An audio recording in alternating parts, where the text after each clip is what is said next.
à tous. Alors aujourd'hui, je vous retrouve pour vous présenter un nouveau petit tuto accessible aux débutants, à savoir ce joli étui à lunettes.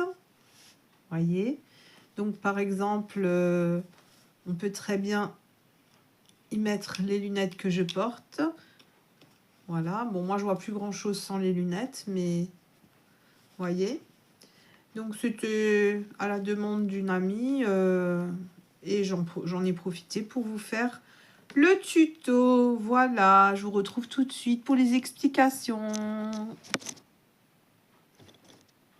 Alors je vais tout d'abord faire une chaînette de 7,5 cm. Vous pouvez tout à fait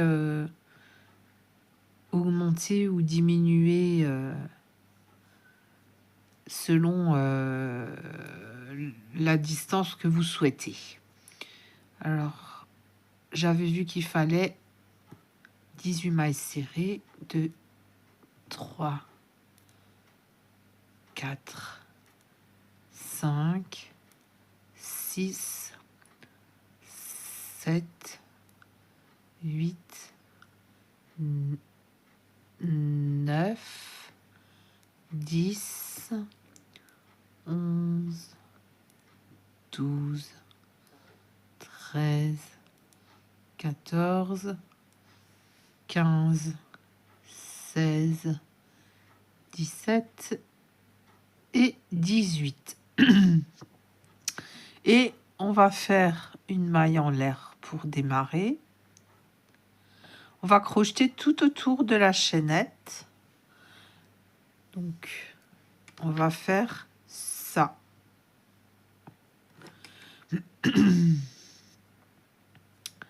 Et donc, on va faire une maille serrée en X. Donc, la maille serrée normale, on fait le jeté. Attendez, je vais zoomer un petit peu.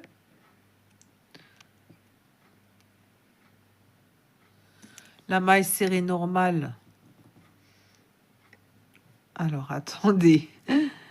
Du coup, ça a tournicoté. Voilà.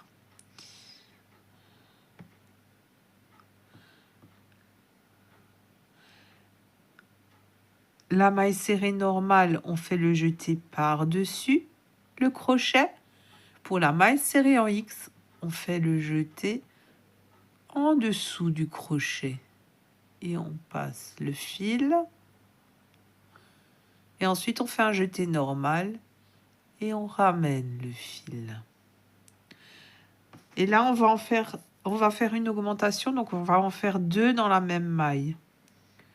Donc, je pique dans la maille. Je fais un jeté sous le crochet. Je ramène le fil. Je fais un jeté normal. Et je ramène le fil.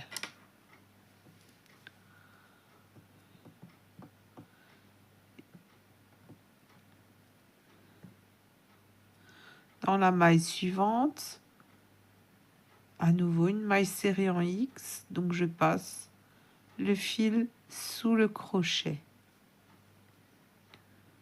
À nouveau une maille serrée en X, je passe le fil sous le crochet.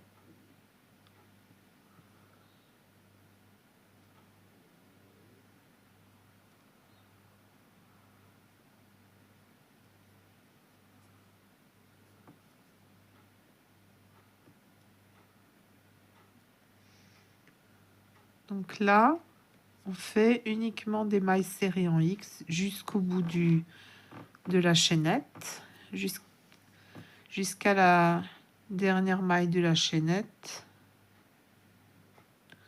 Oh.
Voilà. Et on arrive à la dernière maille de la chaînette. Et là, on va faire 3 mailles serrées en X. Oula. Peut-être que je pique dedans.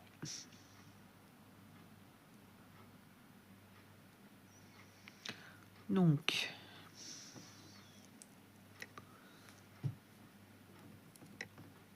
une première maille.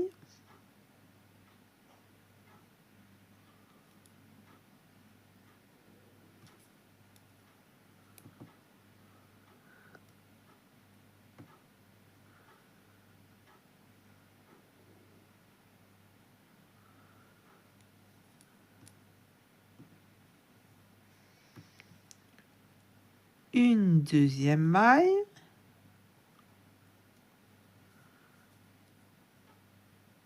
Et là, on tourne en fait en faisant cette augmentation. Et une troisième maille et j'englobe le fil de départ. Et ensuite, on fait des mailles serrées en X tout le long. Donc là, on piquait dans les 2 brins la maille. Là, on va piquer dans le dernier brin de la chaînette qui reste.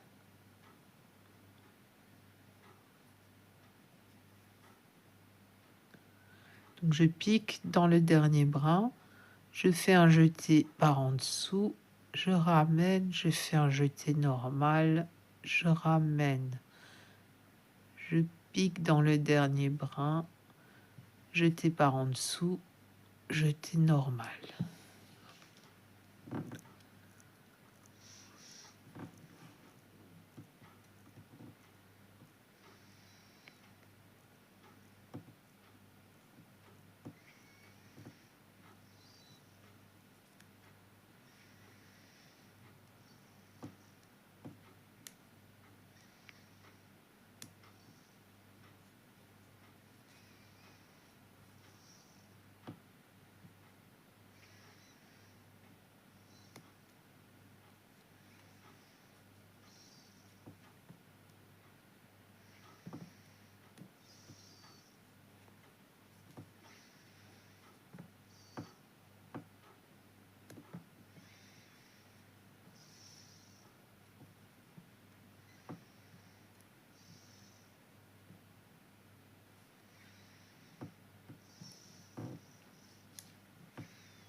Et là, dans la première maille... Non, alors j'ai fait une petite bêtise. Voilà. Dans la première maille qu'on avait faite, donc à savoir Faut que je revienne en arrière, en fait. Voilà. J'ai fait les choses instinctivement et...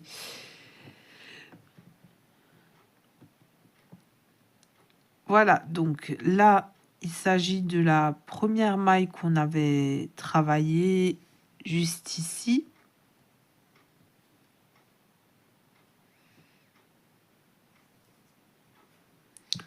Donc, je vais refaire celle-ci. Voilà.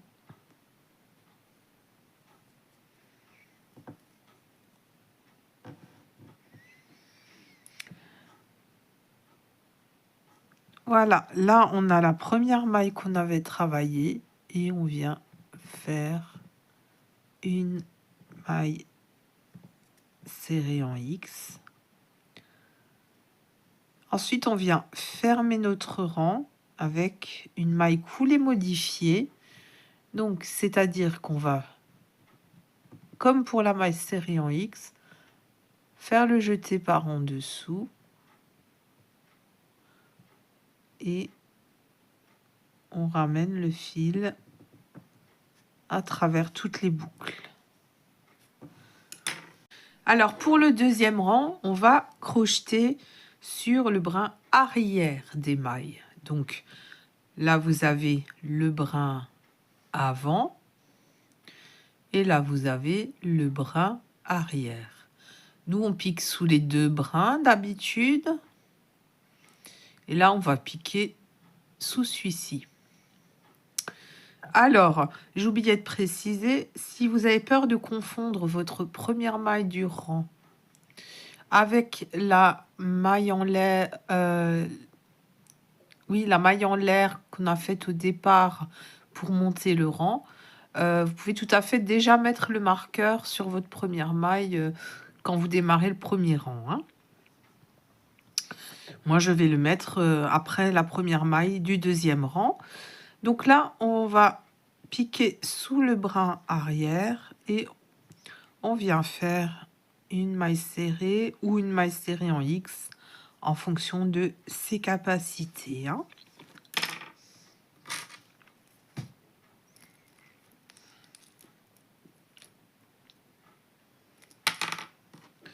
Hop là.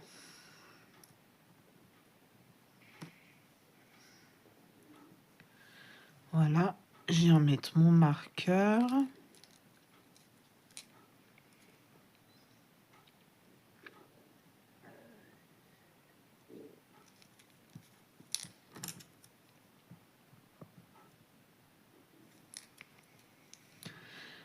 Voilà, et on va faire tout le tour du rang comme ça, en faisant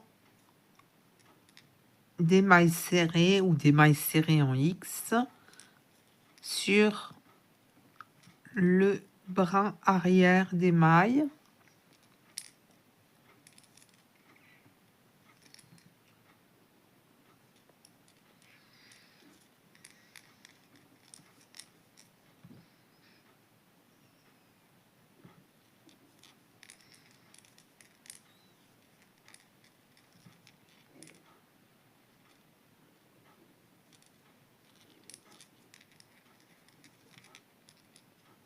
Voilà, donc je vous retrouve à la fin du rang numéro 2.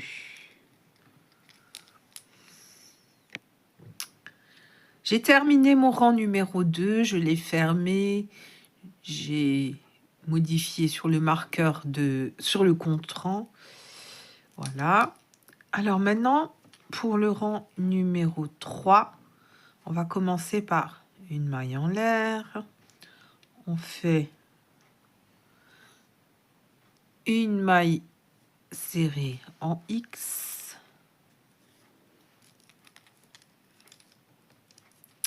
Et là, on va alterner les mailles serrées en X avec une autre maille. Donc, pour la maille suivante, on va faire ce qu'on appelle une maille coulée, une maille serrée allongée. Alors, là, nous, d'habitude, on pique sous les deux brins de la maille. si on suit le chemin de la maille, là, la maille, en fait, il y a un... Vous regardez, à chaque fois, il y a un X en dessous. Il y a un V, pardon. Un V en dessous. Là, on les voit un petit peu mieux, les V, vous voyez. Donc, nous, on va... Sur cette maille, on ne va pas piquer là. Mais on va piquer dans le rang d'en dessous. Sous le V. Donc, ici. Donc, c'est vrai que celui-ci, on ne le voit pas très bien. Hein. Mais voilà. Et on vient faire notre maille serrée ici. Et ensuite, on alterne. On refait une maille serrée normale. Enfin, moi, je l'ai fait en X. Et là, à nouveau, vous voyez, vous avez les deux V de la maille. Et ici, vous avez le petit V ici. Donc, on vient piquer là. Après, une maille serrée normale. Puis, on vient piquer sous le petit V pour faire une maille serrée allongée. Une maille serrée normale. Et là, on vient piquer sous le petit V pour faire une maille serrée allongée. On pique sous le rang précédent. Là, une maille serrée normale. Et là, à nouveau, vous voyez, là, on le voit bien, c'est dans le prolongement de... Là, on a les deux brins. Et ici, on a le petit X qui correspond.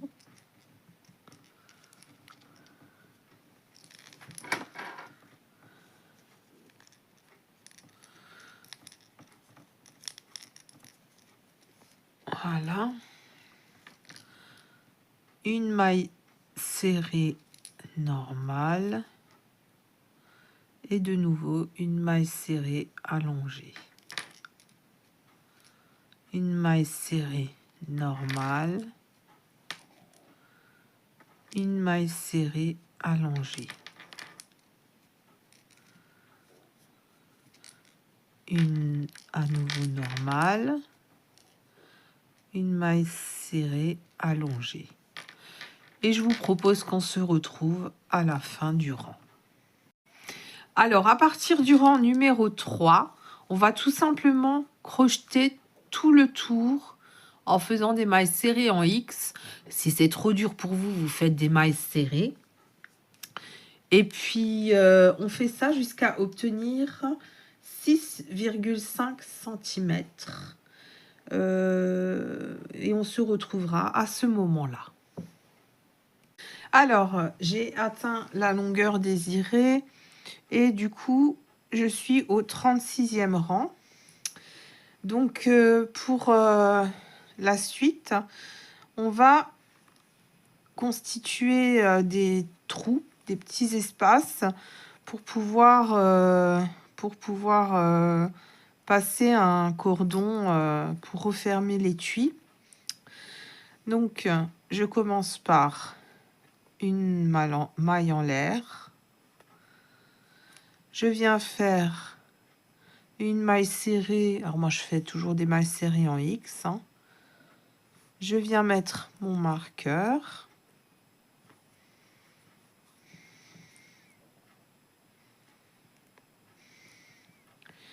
Et ensuite, je vais sauter la maille suivante. Donc, je vais faire une maille en l'air. Je ne pique pas dans cette maille, je viens piquer dans celle-ci et je refais une maille serrée.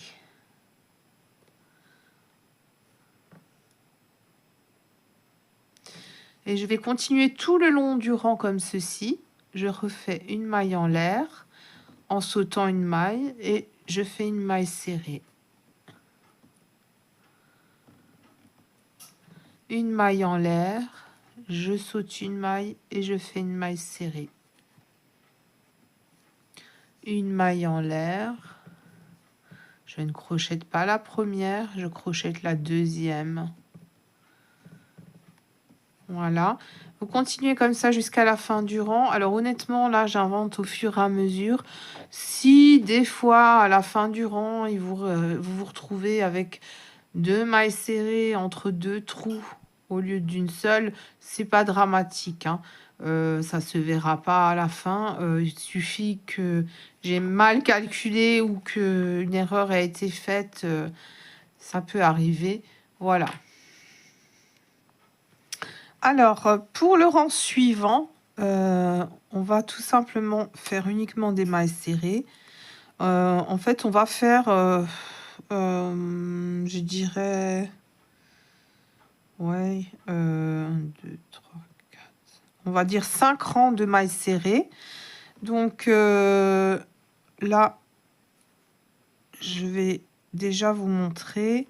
Parce qu'en fait, on va donc crocheter sur les mailles en l'air qu'on a faites au rang précédent.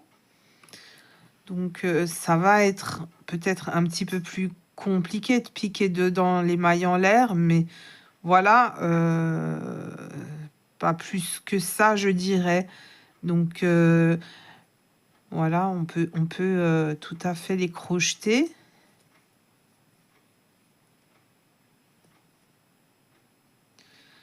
Alors, c'est un petit peu plus difficile, mais voilà. Et donc, on fait comme ça sur 5 rangs, uniquement des mailles serrées.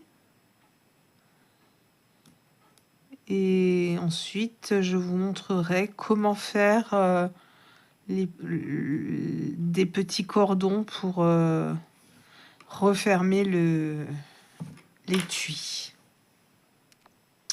Alors, je viens de terminer mon dernier rang. Au total, j'ai fait 42 rangs depuis le début. Voilà. Je vais couper le fil. Là, je peux enlever mon contre-rang. Je le remets à 0 pour un prochain ouvrage. Voilà. Et je tire le fil.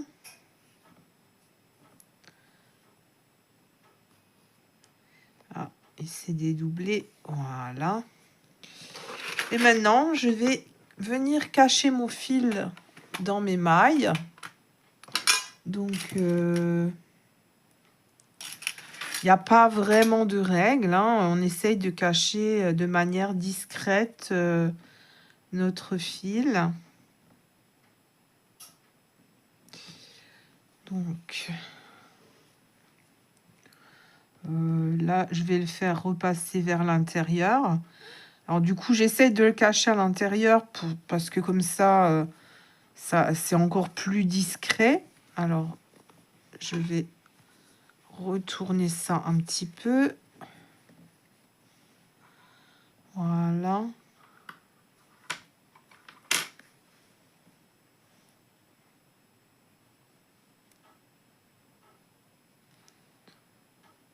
Donc, vous passez dans les mailles pour cacher le fil. On essaye de le faire sur une petite longueur.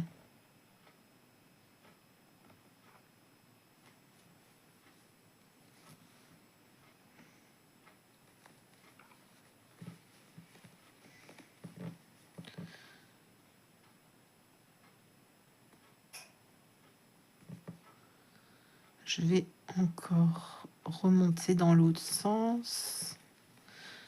Bon, là, en plus, on est en maille serrée, donc normalement, ça devrait pas bouger.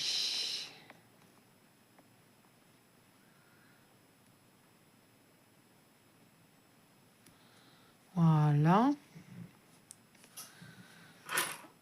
Et je viens couper ce qui est en trop. Voilà, donc là, on a terminé les 3/4 de notre étui.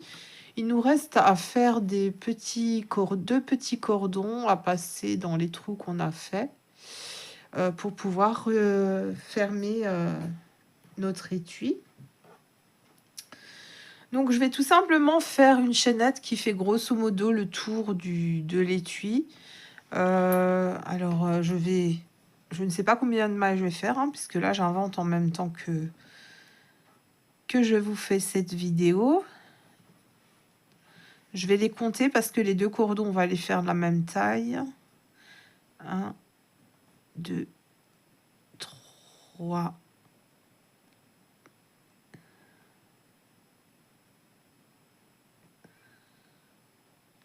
4, 5,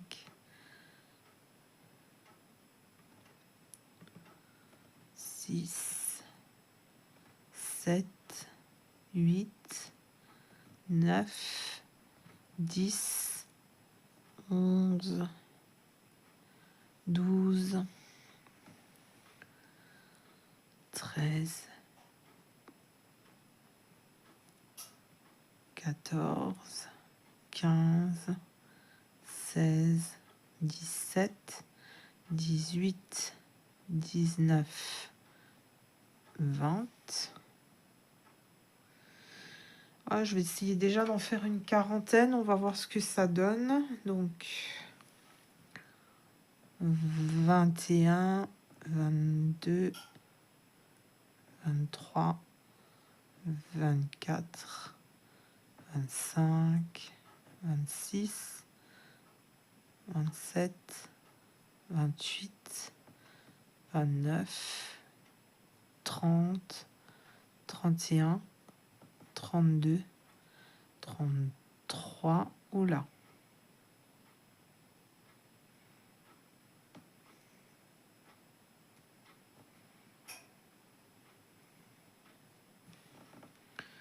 Donc 33, 34, 35, 36, 37, 38, 39, 40. Alors, voyons voir.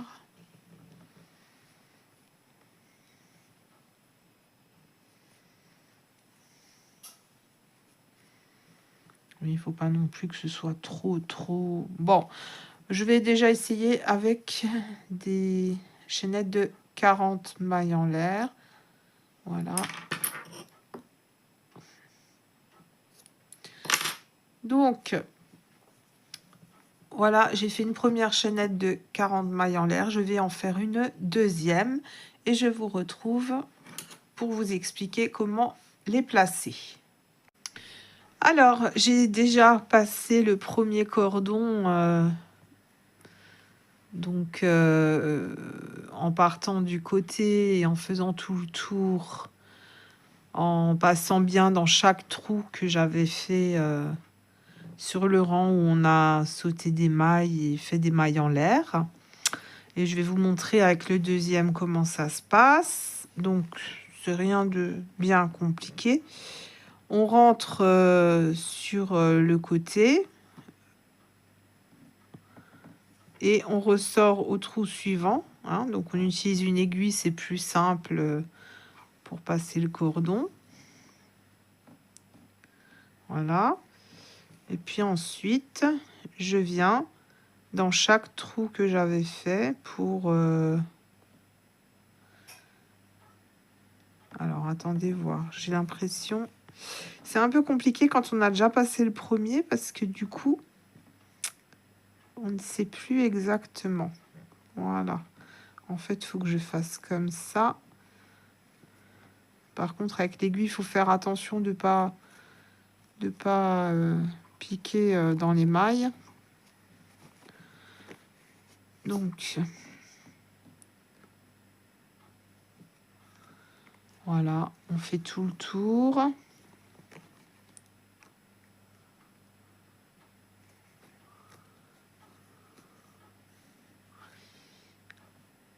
Hop. Là, encore une fois. Ensuite, ici. Et on attaque le deuxième côté.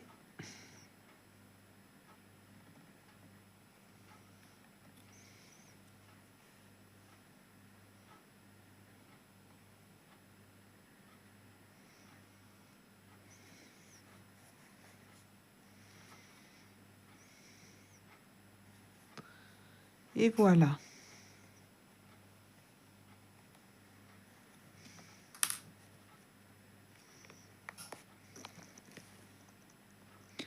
Donc, en toute logique, quand on tire comme ça ferme l'étui. Voilà. Donc, moi, ce que je vais faire, je vais attacher les extrémités. Je fais un nœud aux extrémités des chaînettes que j'ai fabriquées pour faire les cordons.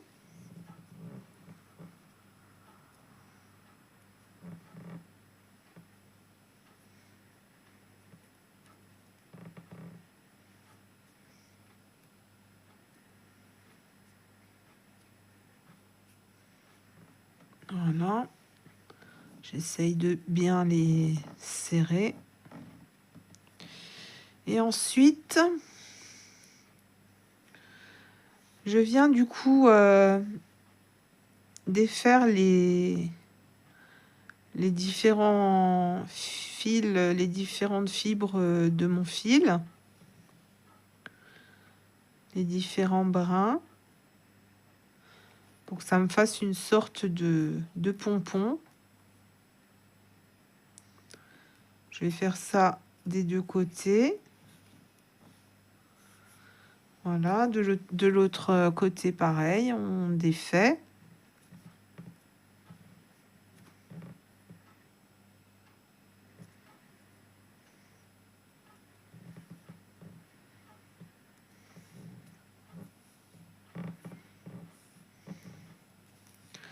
Et ensuite, ce que je fais, je viens les positionner l'un à côté de l'autre en mettant au niveau des nœuds. Voilà. Et ensuite, là, je viens couper de manière à ce que ce soit à la même hauteur.